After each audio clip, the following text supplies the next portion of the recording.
Hello, and welcome to today's edition of the Visante Pharmacy Innovators podcast. I'm your host, Visante CEO Jim Jorgenson. You know, one of the critical areas of importance for the U.S. healthcare system is the labor pool, and this was significantly challenged and shortages exacerbated by the pandemic. And in pharmacy, I think this has been felt most acutely in the pharmacy technician market. Now, having a high-performing pharmacy technical staff is really critical to the effective and efficient operation of pharmacy. And it's also a key element of medication safety. And today, I'm really excited to have with us as our guest, Rico Powell, certified pharmacy technician and senior consultant here at Visante, to discuss the technician shortage crisis. So welcome, Rico. Hey, how are you doing? Fantastic. And maybe to start, can you please give our audience some additional background on yourself?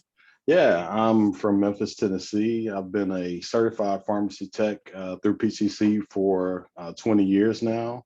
I'm a husband and father of two amazing young men who are both starting college and also a bouncing 3-year-old boy.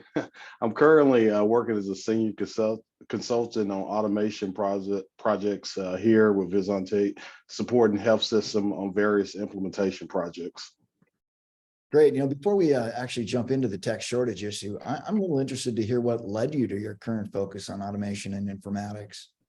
Well, actually, automation and informatics was introduced to me from great leaders during the time practice model changes to get pharmacists closer to the bedside was like a high priority. And then, these leaders actually developed this tech manager role. Actually, currently the current DOP, Dr. Allison Apple, was really taking the lead on these practice model changes and developed the tech manager role. In this tech manager role, I developed really key leadership skills that really brought me a long way. And in the same health system, actually, once again, you had forward-thinking pharmacy leaders, the DOP at the Children's Hospital developed this pharmacy automation analyst role, Dr. Brandon Eggerson, and I'm so thankful for him. He had a vision of me being in this role and leading IT initiatives for the system and also the Lebanon Children's Hospital.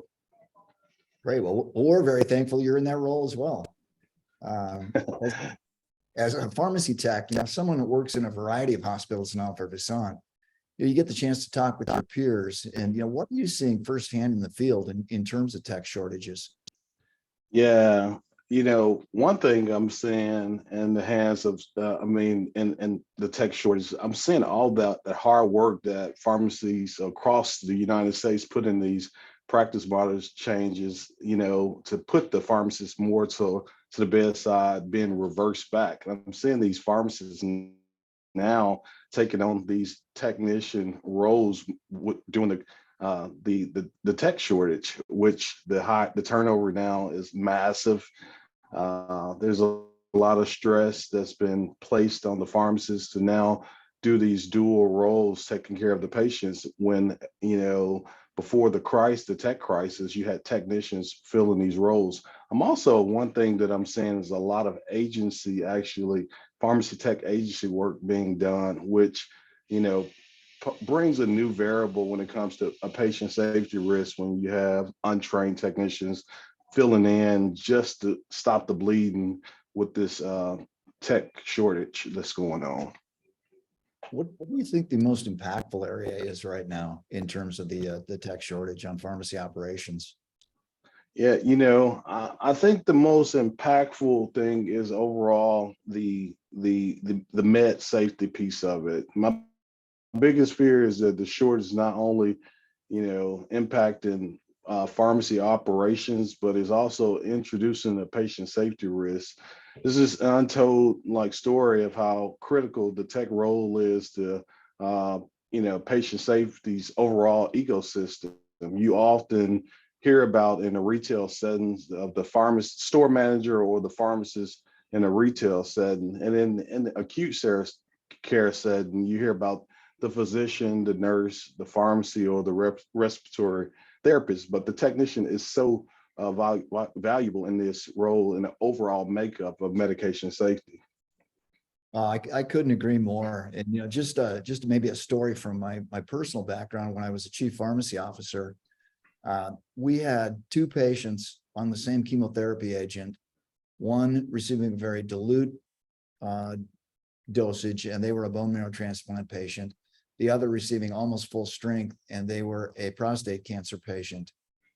And the pharmacist for the day mixed the two doses up. So the bone marrow transplant patient was going to receive the full strength, which would undoubtedly have killed the patient. Mm. Pharmacist gave the bag to the technician and said, run this upstairs. The technician looked at the color and said, this doesn't look right. And the pharmacist checked and said, no, it's right, take it up. So the technician went to another pharmacist and said, this doesn't look right. And the other pharmacist said, well, it was checked by the IV room pharmacist, so it must be right, take it up. So the technician went to the nurse and said, this doesn't look right. And the nurse said, no, it's labeled right. It's the right drug. And he refused to give the dose to the nurse. He came back down and he brought the drug to my office. And he said, this doesn't look right. And I took one look at it and went, oh my gosh, you're right. This isn't right. And so we were able to avert a medication area that most certainly would have killed that patient. And 3 times the easy course of action would have been to let it go. And each time the technician refused to do that and ultimately save that patient's life. So I'm so thankful for that technician still today. Oh, wow. Yeah. So what do you see as kind of the primary drivers for the technician shortage situation? Well, I mean, I think it's very simple. You have low wage working employees contributing long hours away from their family. They're now choosing other fields to help support. And, the online model, a wave that hit after COVID, like really opened up the Pandora's box. Are you seeing things in the market that seem to be working well to help improve this, just in terms of recruitment and retention attacks? Yeah, it's funny you should ask. I'm currently supporting a pediatric hospital here in Memphis, Tennessee, that could actually write the white paper on things that are working well.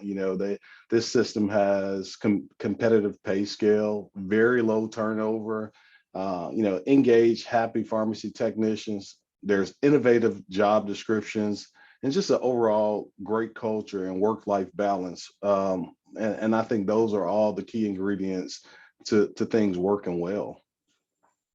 Yeah, you hit on a number of really, I think, really important points there. And as a tech yourself, what really are most important? What are the most important things to you in your career?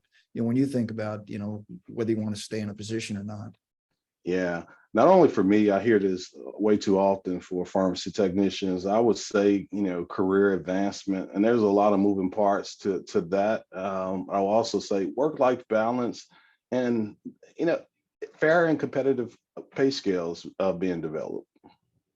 Yeah, that one is really frustrating. When we look across the country, almost invariably, when you put the pharmacy technicians on the technician work scale with rad techs or ultrasound techs or lab techs, they always end up on the bottom, which is really frustrating because in many states they have to be licensed, they have to be certified, they have to complete a formal course of training and education, and yet they're invariably on the bottom of that tech scale. So what do you think maybe the top 3 things that every pharmacy operation should be considering to better support their technical workforce? If you had the magic wand and were vice president for the day, what would you do? And this is a really hard one when, there's a lot of things that's going on with pharmacy leaders and the responsibilities that they have to take on. But if I did have the magic wand, I would say developing some standard way and consensus for pharmacy leaders to know how to have these crucial conversations with the C-suite, explaining the importance of the role of patient safety. And when it comes along to with pharmacy technicians, just really letting them know how important this role is in the overall ecosystem of taking care of patients. And this way we could shore up the discrepancy with the pay. I just think that story isn't told strong enough, and it's a difficult one to have. Along with that, I'm developing defined job descriptions and creating innovative roles. Yeah, I think, what's frustrating is watching across the country and seeing the same mistake made multiple times in multiple hospitals. It's almost like organizations refuse to learn from the misfortune of others. How many times are we going to make that heparin error before we eliminate that? And almost invariably, every time that error has been made, it starts with a technician. And so they're critically important to the overall patient safety movement for sure. Yeah. In addition to your work at Visant, I know you're also taking direct action to help detect crisis as one of the ownership partners and program directors of the Professional Pharmacy Technician Academy. So tell us a little bit about what you do at PPTA. Yeah, well, and I'll back just a little bit. Just over my 20-year career as a pharmacy technician, I've been really blessed and placed in situations to gain exposure and provide my input on things. And PTCB in 2017 invited me to attend a pharmacy meeting to explore the consensus and the standard of pharmacy technicians. Our very own Steve was also a keynote speaker at that meeting in 2017. And in this 3-day pharmacy technician stakeholder meeting, the conference brought together over 100 pharmacy and pharmacy technician professionals on site and 350 by webinar. I never forget hearing about a story from Christopher Jerry, one of the other keynote speakers and president of the Emily Jerry Foundation, describing the tragedy he suffered when his 2-year-old daughter lost her life after a pharmacy technician mid-error. One thing Chris said, in his keynote speak, and it just touched me, having young kids, during this time. He stated the pharmacy profession in this room must develop standards, and the state boards must understand the importance of the profession to public safety. And he literally asked everybody in that room, if we didn't come up with a consensus, do something on your own to really show that you care. And that just went all over me. And to this day, so developing PPTA was a direct result of that speech. Actually, I wanted to do something about it. And PPTA is, it's a model that offers flexible, high quality, a fully online foundation course to help organizations promote in-house during the impact of the tech shortage. We also have our first advanced course, which is a medication safety course, which requires you to be a certified technician already. It's a medication safety with TPV. I'm very excited about this course and very passionate about this because we also even partnered with the Emily Foundation to contribute 6% of the proceeds for anyone who's enrolling using a code Never Forget to honor Chris's daughter on behalf of all the pharmacy technicians that are doing great work and really involved in medication safety more than anyone would ever know. So are these certificate programs then, Rico, when the technicians complete them? Yeah, so they are certificate programs, and we develop our model under PTCB's model. So our course allows the certified technicians to sit for PTCB's technician product verification certification. So you have to be an approved program through PTCB, and we're state board approved through Tennessee, which it allows technicians to enroll in our course all across the United States as well. Good. And then do the technicians qualify for technician continuing education through your program? That's correct. They qualify for 25 hours of continuing education, which that is a great thing. And also, and as I mentioned, it allows them to become develop one of those advanced pharmacy technician credentials. PTCB has this amazing model where you have the base pharmacy technician, and then they develop all these advanced practice certificates that falls underneath. And after working as a foundation technician and acquiring 2 of these advanced certificates, there's this new advanced pharmacy technician role. And I think they've did outstanding job developing this model. Oh, that sounds wonderful. Yeah. So if any listeners are interested in PPTA, how do they get in touch with you? Yeah, if you know directly, you can see us on our website at pptaaacademy.com. And if you want to get in touch with me directly, it's rpowell at pptaaacademy.com. Thank you. This has really been a great discussion. And, Rico, thank you for all you do at Visante for our team and our clients. And also thank you for sharing your perspectives on the pharmacy technician workforce challenges. And, this really is an area where Visante is working hard to support our colleagues in their technician recruitment and retention efforts. And to that end, we've recently published a really comprehensive white paper on the topic, and we've made that available on our website for anyone that wants to access it as an additional resource.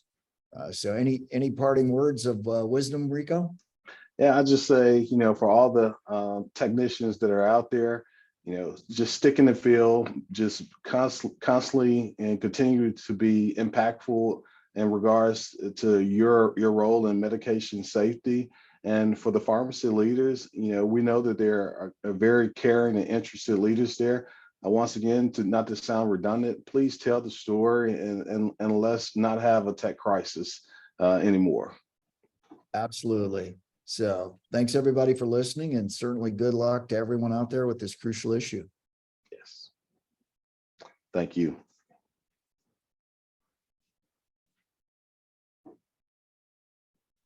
Do your star.